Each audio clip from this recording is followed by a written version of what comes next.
철강TV 이슈 토론입니다. 오늘 그 중국 그 철강제 불법 거래 단속 이거 관련해서 우리 김홍식 대표님과 이야기 나눠보겠습니다. 최근에 그 중국 정부가 철강제 불법 거래에 대해서 갑자기 이렇게 단속을 강화하는 이런 정책을 하고 있다고 합니다. 이 전후 배경이 뭐 어떤 게 있습니까? 이제 중국이 철강제를 갖다 양 기준으로 보면 뭐 많다는 거는 이제 많이 알고 있고 더군다나 이제 한국 입장에서 보면 지근거리에 있고 하다 보니까 뭐 구멍도 많고 그러다 보니까 이제 항상 이제 위험률을 이렇게 보고 있는데 이제 연도별 수출량을 보면 중국이 철강제 수출을 가장 많이 했을 때가 2013년이에요. 이때는 이제 월 1,000만 톤이 넘었으니까 1억 2천만 톤 정도 수출을 했죠. 그래서 그 당시에는 한국뿐만이 아니고 전 세계가 중국 너무 하는 거 아니냐라고 하다 보니까 이제 수출을 갖다가 조금 좀 자제를 해라. 그래서 가능하면 외국에 수출하지 말고 자국의 제조라 건설 이런 쪽으로 먼저 해라라고. 그때 이제 수출세를 매기기 시작했고 그 전에는 사실 중국 정부가 오히려 더 수출을 장려하는 정책을 쭉 해오다가 그때 이제 전환이 된 거죠. 그렇죠. 그래서 그 당시에는 모든 철강 제품에 대해서 수출 증치세 환급을 해줬어요. 그러니까 이제 13에서 17% 정도 수출 증치세 환급을 해줬었는데 이게 2021년 6월부터 완전히 바뀌었습니다. 그래서 이제 거꾸로 13%에서 14%의 수출을 세를 내야 돼요. 모든 철강 제품 수출하는 데 대해서 오히려 세금을 무는 이제 하지 마라 이런 쪽이거든요. 이제.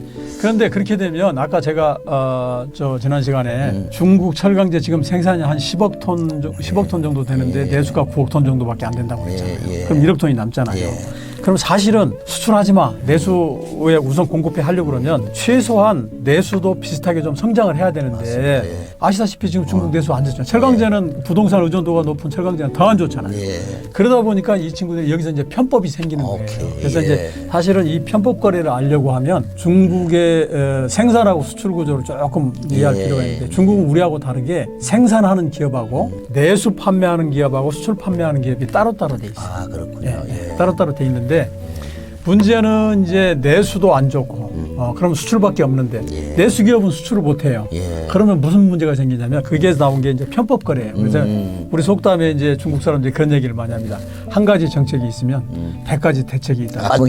그래서 일단 그게 뭐냐면 아까 수출하려고 하는 친구들이 내수 거래하는 업체에 가가지고 영수증, 중국말로 영수증을 마이단이라고 그래요. 식당에 가서 식사하시고 난 다음에 다 드시고 마이단 그럼 애들이 주문 이렇게 가져옵니다. 요거를 중국 내수는 13%의 부가가치세를 내야 되거든요. 우리는 10%지만 13% 부가가치세를 내야 하는데 그거를 현금을 주고 반 가격에 사요. 그렇군요. 그 다음에 그 내수거래 영수증을 수출거래 영수증으로 둔갑을 시킵니다. 됐다는 둔갑시키. 그럼 내가 반 가격에 샀으니까 반절 정도 여유가 있지 않습니까? 요걸 가지고 오파를 그만큼 싸게 내는 거예요. 그러면 내수 판매하는 것처럼 이렇게 바꾸는 거네, 위장하는 거네, 속이는 거네요. 그게 불법이죠. 그래서 불법이군요. 그러면 누가 제일 피해를 많이 보겠어요? 중국의 일금밀들이. 왜냐하면 제대로 된 방법으로 수출하는 그렇죠. 얘들은 14% 수출세를 내고 가격을 오파를 내는데 이건 이 친구도 이거 싹 빼고 그만큼 싸게 내니까 피해는 중국 일금밀들이 피해를 보거든요. 그러니까 이 친구들이 이제 정부에 뭐 이거 뭐 건의도 하고 뭐 했겠죠. 이제 그것을 단속하겠다. 그래서 이제 요 정책 발표가 나오니까 이금밀들이 내는 그 오파 가격이 한국도 일시적으로 20-30% 다 이렇게 올렸어요. 그런 효과는 좀 있었죠. 근데 이제 문제는 결국에는 중국 내수 시장이 살아나지 않으면 또 다른 편법이 나올 수 있다. 그게 뭔지는 모르지만 아까 제가 100가지 대책이 있다고 그랬잖아요. 그래서 그럴 개연성이 있다. 지금 상황으로 봐서는 중국 정부가 오히려 내수도 안 좋고 해서 수출을 장려해야 될 상황인데 어떻든 이렇게 이제 불법 단속을 이렇게 하면 수출은 더 억제될 거 아닙니까? 그렇죠. 그럼 이제 현재 중국 상황과 정책이 좀 엇박자가 나는 거 아닙니까? 엇박자죠. 엇박자죠. 그러니까 이제 중국 철강사의 90%는 국영기업입니다. 그러니까 이 친구들은 공무원이에요. 그러니까 중국 정부가 예를 들어서 뭐 배출가스 줄여 그럼 며칠 동안 또 가동 불 끄잖아요. 그런데 결국에는 이 친구들이 한 번 더 거기 연임하고 뭐하고 하려고 그러면 뭘 가지고 판단을 하겠어요? 실적입니다. 그러니까 생산 신경 안 쓸 수가 없죠. 감산을 못 하는 거죠. 머리로는 다 알고 있고 따르는 흉내만 내는 거지 감산 못 하는 겁니다. 이익 내려고 그러면 어떻게 해요? 수출해야죠. 내수가 안 좋으니까 수출을 해야죠. 그러니까 이게 정부 정책하고 흉내만 내고 따로 가는 이런 엇박자, 언밸런스가 결국엔 이런 문제를 저는 불러왔다고 봐요.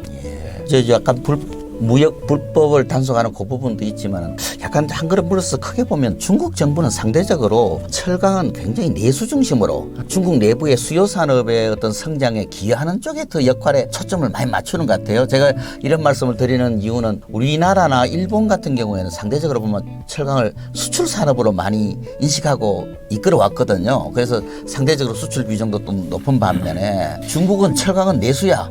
중국 내의 수요 산업들의 발전에 기여해야 돼. 뭐 이런 정책들이 참 많은 것 같습니다. 그 말씀은 맞고요. 근데 이제 앞서 이제 예를 들어서 우리나 일본은 뭐 이렇게 출 중심이라 했던 거는 조금 저는 좀 달라요. 무슨 얘기냐면 사실은 철강이 어느 나라나 출발은 자국 내 제조업이나 건설을 갖다가 보조하는 산업으로 하는 건 맞는데 이거는 이제 우리는 시장 자본주의 국가에서는 시장 상황이 그렇다 보니 시장이 맡기다 보니까 수출이 늘어난 이런 거고 그거를 정부가 지나치게 관여를 안 한 거죠. 그런데 이제 중국은 철강에 대한 관점은 우리보다는 분명해요. 그 분명한 관점은 어떤 거죠? 그러니까 중국은 이제 중국이 사실은 이제 미국하고 경쟁하면 중국을 우리가 제조업 대국이라고 얘기를 하지 제조업 강국이라고는 얘기를 해요. 그래서 중국이 이제 중화인민공화국 건국 100주년이 되는 그다음에 이제 2049년이 되면 미국하고 어깨를 나란히 하는 게 그게 양배 플랜인데 그 안에 제조업 강국이 되려고 그러면 철강은 그걸 뒷받침하려면 철강은 필수 산업이다라고 인식을 하고 있고 그래서 우리나라는 예를 들어서 뭐 5개년 발전 사업계획 이런 거 하면 철강 산업 따로 무슨 뭐 지침이라든가 뭐라든가 이게 없잖아요. 중국은 매년 5개년 그거 발표할 때마다 철강 산업에 대해서는 그 정책 기준 가이드라인이 나와요. 그만큼 중국 정부는 철강에 대해서는 굉장히 중요한 산업으로 인식을 하고 있다라고 하는 거죠. 그거는 분명히. 그러니까 어떻든 이제 이렇게 불법 단속도 하고 이러면 수출은 이제 억제될 텐데 중국 내에서는 당분간 그러다면 이제 모든 중국 철강사들이 가나마 중국 내 수요 산업들에게 철강제를 공급하려고 하는 그런 노력을 하지 않겠습니까? 그렇죠. 상대적으로 중국 내 가격이 더 떨어질 수도 있겠다, 그죠?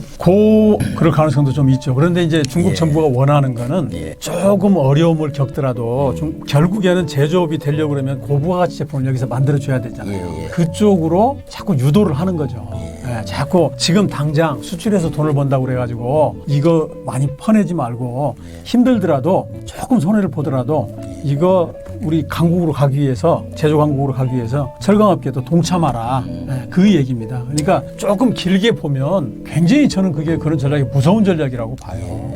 최근까지 그러면 그 중국에서 그런 불법 무역 거래 이게 상당히 물량은 어느 정도 꽤 많았습니까? 혹자는 뭐 3분의 1 뭐 이런 3분의 1이 그렇게 해서 이렇게 할 거라고 수출한다. 얘기를 하는데 제가 보기에는 3분의 1은 조금 많은 것 같고요.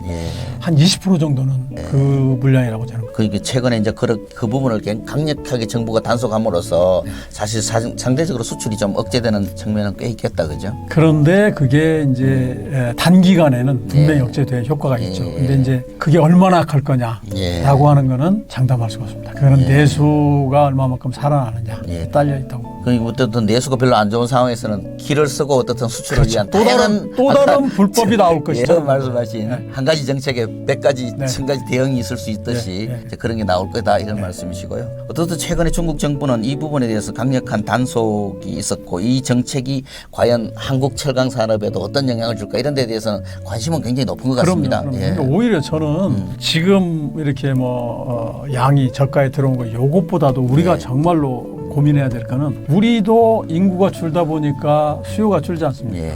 그리고 지금 이제 오히려 우리가 걱정해야 되는 거는 그런 부분들이에요. 예를 들어서 철구 같은 경우에는 거의 지금 90%가 중국에서 자르고 구멍 뚫고 페인팅까지 해 여기서는 조립만 합니다.